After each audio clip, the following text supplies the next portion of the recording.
And I have been recording these, so, uh,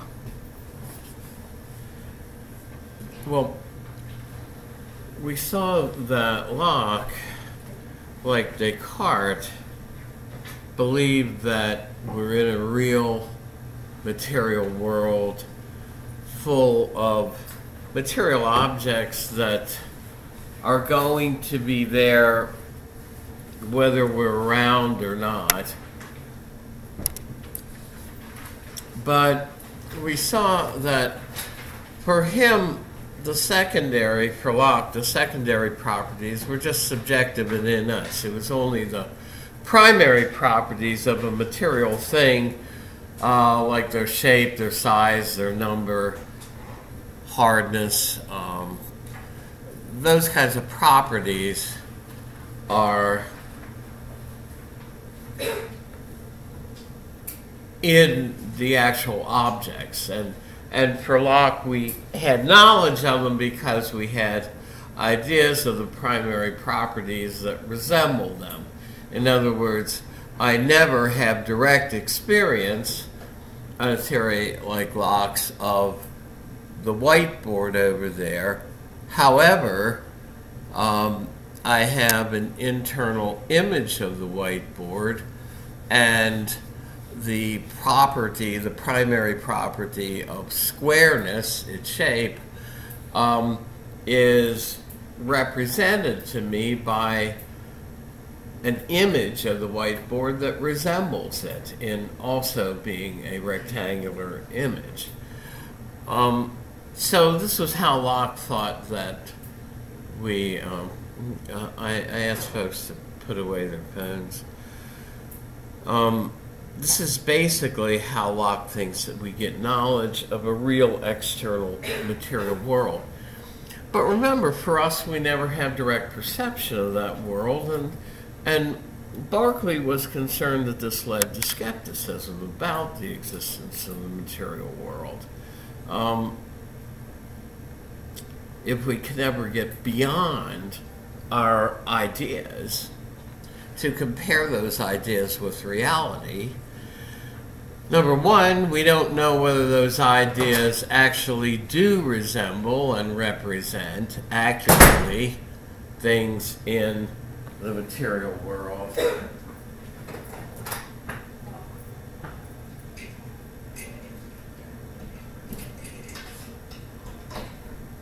It's noisy, but it annoys me to have that thing constantly opening and shut. All right. So the point is, we can't tell whether we are getting accurate knowledge of a real material world, whether our ideas accurately represent that world to us. For Locke, even though Locke is confident that they do, in the case of primary qualities, he really cannot justify that confidence. And what's more important for Berkeley's view, we cannot justify whether or not those ideas represent anything at all. In other words, whether they're caused by real external material objects is also something we can't prove, and Hume later showed this. But for Berkeley, there is nothing behind the ideas. There only are the ideas. Now, why did he take such an extreme position and try to convince the rest of us, you and I, that that's the common sense view? Well, he adopted idealism because he was afraid that materialism, or that the belief that there's an independently existing material world that's there and does not depend on anything else for its existence, can lead down the garden path to full-blown materialism. That is, Berkeley thought once you give people the assumption that a material world exists independently of perceivers there are some people who would go all the way to the conclusion that only a material world exists.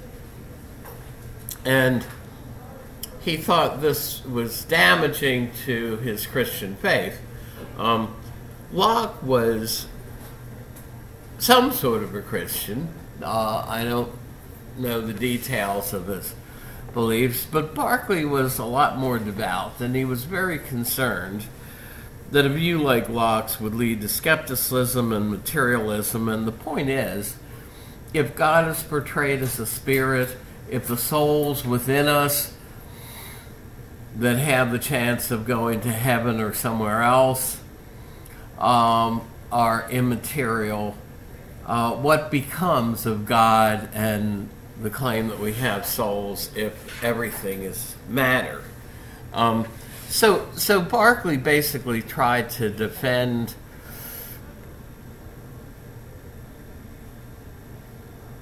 Christian beliefs as well as what he thought was the truth of philosophy against these views by claiming that only matter exists. And the way he gets to this is, I mean, he's not hallucinating, he's not on something, he's not psychologically mad, but he gets to this just as a logical consequence of views he's already adopted from Locke. Because remember, for Locke, all a material object like a desk in front of us or a telephone is, to us, as we experience it, it's just a collection of ideas. And what Berkeley did was provide additional support to Locke's claim that secondary properties aren't really properties in things. Now I know that, this seems like we're examining the leaves on the trees, but these kinds of arguments led to a sort of general skepticism that is still around today, and forms the basis of some of people's nihilistic and skeptical beliefs even in our own day. So basically Berkeley went beyond Locke to prove immaterialism, what is called idealism. He basically tried to provide similar arguments that all were intended to lead to the conclusion that the primary qualities also are subjective and mind-dependent. Well, if all of the qualities of a thing are subjective and mind-dependent, then that means the object itself is subjective and mind-dependent. So for Berkeley, we do experience the external world directly, but it's mental. It consists of ideas and minds and minds. And so then for him, all the properties of objects are nothing but sensations. And I have that quote from his Principles of Human Knowledge, where he says it's a strange belief among people that things like houses, rivers, fields, whatever, have an existence apart from their being perceived. But Berkeley says, well, what are these as we experience them but sensations, but ideas? And he says, isn't it repugnant for us to think that any idea would exist independently of a perceiver? And the way people like to portray his view, when I was in grad school, is to say that Berkeley sees all properties of a thing as being sensations, and he sees all sensations as being on the par with having a pain.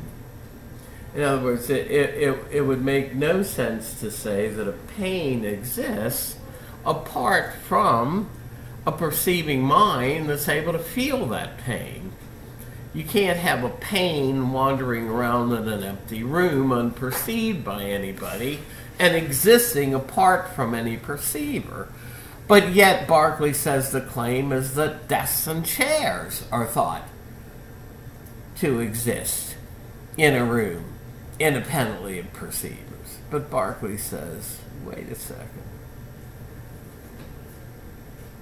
All pains are just sensations and can't exist apart from a mind, but so are all the properties of, say, the desks in this room. Both the primary and secondary properties are just sensations. So that's how he gets to his famous phrase, esse est percipi. To be is to be perceived by some mind or other. That is, for something to exist means it has to exist as perceived by a mind. There is no world of independently existing material objects. Now, for the ideas that have more substance to them, like those of the desks that are independent of our will, Berkeley says those ideas are caused directly in us by God. So for materialists, if only matter exists and material objects exist independently of anybody perceiving them, basically for materialists, you can cut God out of the picture entirely.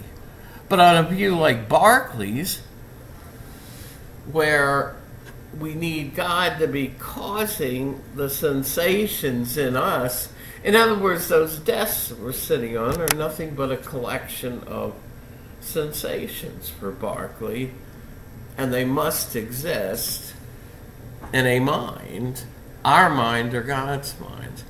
And that's where you get that little poem that's quoted in your text from one of Bertrand Russell's philosophy students. There was a young man who said, God must think it exceedingly odd if he sees that the tree continues to be when there's no one about in the quad. That is, what if from God's perspective the tree can exist unperceived? But then the reply is, sir, your astonishment's odd. I'm always about in the quad. And that's why the tree will continue to be, since perceived by yours faithfully, God. So that's what's happening in the forest when no one's around. God's perceiving those things. Well, so at any rate, that is Berkeley's, and the later Scottish philosopher Thomas Reid, who defended our common sense views against Hume's skepticism, basically portrayed the path of modern philosophy from Descartes through to Hume as one of progressive skepticism about things. Locke denies the independent existence of secondary properties. Berkeley denies the independent existence of primary properties and basically of material objects. Hume doubts the existence of both immaterial substance and material substance. So, okay, well, that's all I'm going to say about that, except that for Berkeley, he says this distinction between primary and secondary properties is one that you can't support. Think about this statement: everything colored is extended. That is, if something like the whiteboard over there has a color, it also, and color, remember, is a secondary property, it also has to be extended in space, which is a primary property. But Berkeley says you can't even in thought separate out primary and secondary properties. So he says you can't make the distinction Locke wants to make, but and say it's only the secondary that are subjective, the primary are not. For Berkeley, they're all subjective and mind dependent. Well, I'm not gonna. I mean, we went over utilitarianism pretty recently, so I'm gonna do kind of a whirlwind trip through it, and again, I'm going fast because we took our time when we went over this stuff the first time, and those recordings are there. And let me remind you, I will allow you to use printed materials on the exam. So, now I'm not going to print out anything for you, but you can print out copies of PowerPoint slides. You can bring your notes. You can make photocopies of chapters or pages in your textbook, or bring your whole textbook if you haven't yet sold it back to the bookstore. So, but nothing electronic. No phones, no iPads, no Surfaces, no laptops. Okay. And the date and time of the exam are there on the question sheet. Again, it's just one question, but take the disclaimer seriously. You know what? Sometimes I'm so busy getting everything together that I don't have a lot of time to go back on the internet, even if there is anything there. So basically, the disclaimer says the only guarantee I'm giving you that things will be counted is if they're physically in my hands at the end of the exam period. So, okay, and yours is the last exam on the 18th. When I leave here on the 18th, I'm not due to be back here again till the end of January. Okay, so. Okay, well, Mill and Bentham and utilitarianism. I don't know why I've edited this elsewhere. Utilitarian moral theories fit in a broad category called consequentialist theories, and they maintain that the only things relevant to whether something is right to do or wrong to do are the results that you produce by doing that action. In other words, the consequences of our actions are the only things that are morally relevant and what we should appeal to discern moral rightness and wrongness. And as I said, this is an extremely influential theory, even in our own day. So what's the relationship between actions, results, and its moral rightness or wrongness? Well, the only way to discern the moral rightness or wrongness of an action is by appeal to its results for the consequentialists. We didn't go over non-consequentialist theory, so I'm going to skip that one. Now, I also said at the end of the PowerPoint, I discussed the differences between act and rule utilitarianism and how they relate to utilitarians' response to various objections that have been made. But at the 101 level, I don't go into those subtleties. I use the same PowerPoints for specific ethics courses or for business ethics, which I haven't taught in a while, but have done that. So, but utilitarians can morally justify breaking a promise, because it has to deal with the past.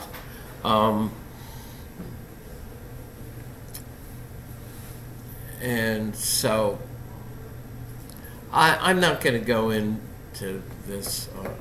In fact, I'm surprised I still have it in there. Let's talk about hedonism. What is it? What's its importance? Well, Bentham, you probably saw his famous quote is that nature has placed mankind under two sovereign masters, pain and pleasure, and it's for them alone to point out the way to what we ought to do morally. And so the utilitarians, to try to respond to Humean skepticism about morality that made all moral reasoning null and void, that basically saw moral judgments like murder is morally wrong, to be nothing more than attitudes of the speaker toward particular actions, either attitudes of approval or disapproval. In other words, Hume at one point says, take an action that we think has the quality of moral wrongness, like murder. He says, examine it as closely as you can, and empirically you will not find, by examining it, that quality of moral wrongness that you say is there. But he says, what do you find? What you find is something inside yourself, which is a feeling of disapproval for it.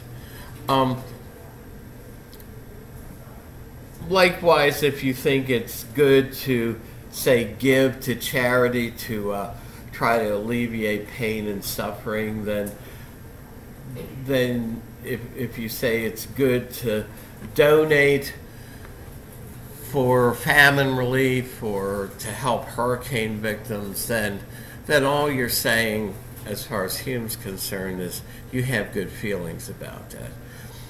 Well, it's not just very religious people who had a negative view of Hume's extreme skepticism about morality, but it was also secular philosophers like Bentham and Mill. And they gave us one way of responding to it, and that's to get ethical choices down to earth where we can talk about right and wrong again and reason about them, because now, for the utilitarians, they have to do with promoting the greatest happiness for the greatest number. And so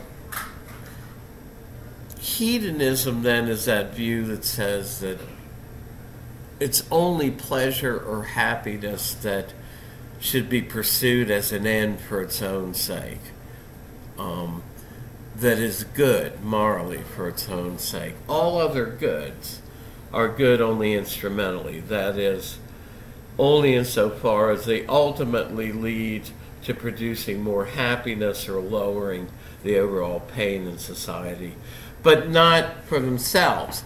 Now, they adopted this old view, and egoism is also, which many of you wrote on, a consequentialist theory. Ethical egoism is.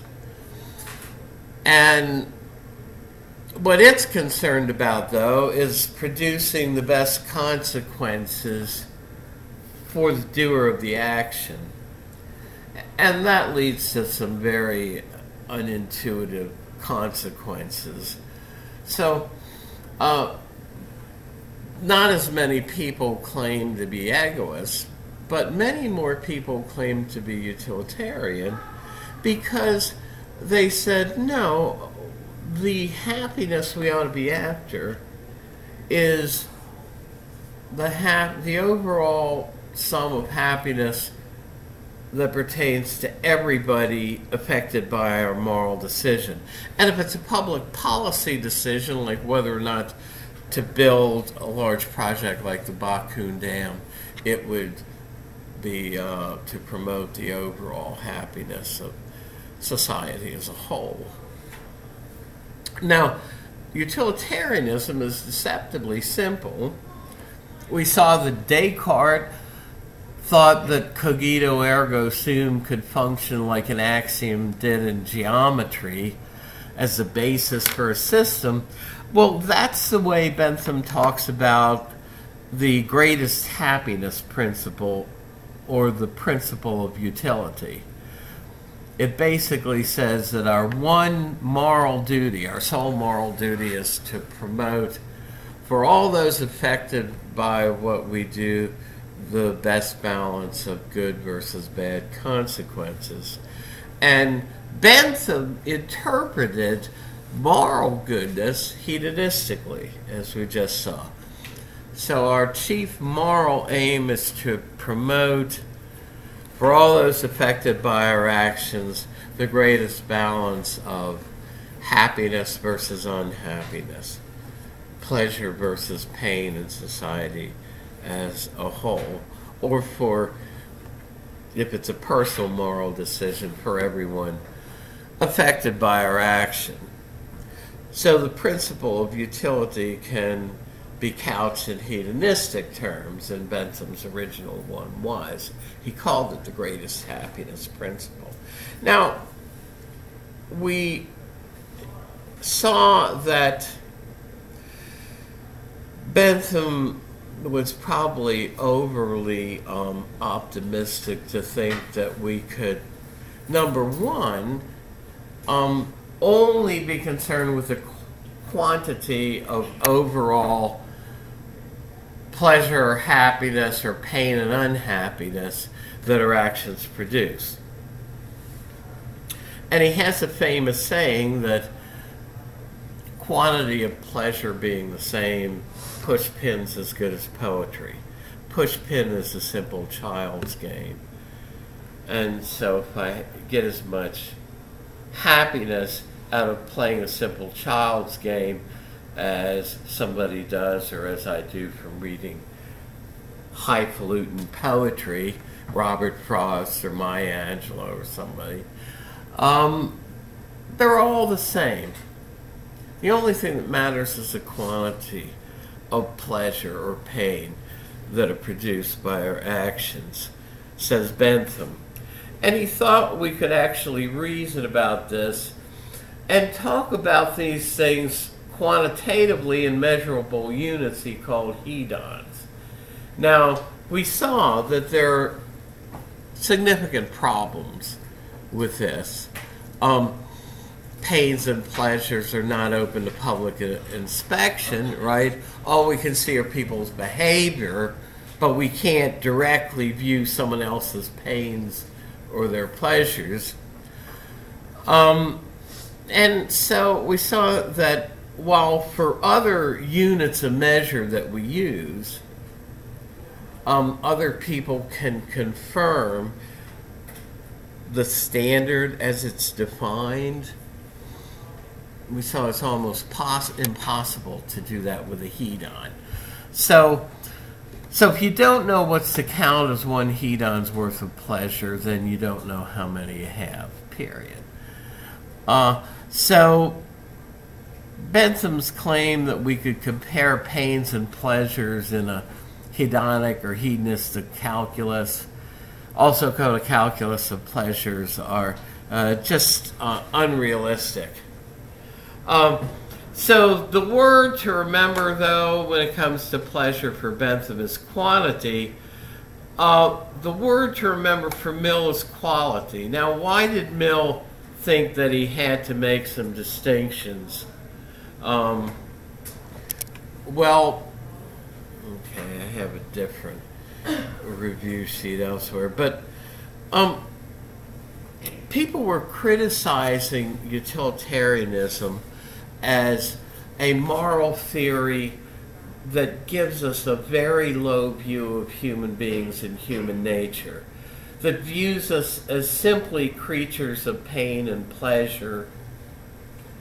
And especially Bentham's claim that all pleasures are on a par, if their quantity's the same, seem to imply that if the pig out there in the field gets as much pleasure from eating its daily allotment of slop as I do from going to a play or reading a novel or listening to a concert, reading poetry, if the pig gets as much happiness out of that, then they're on a par.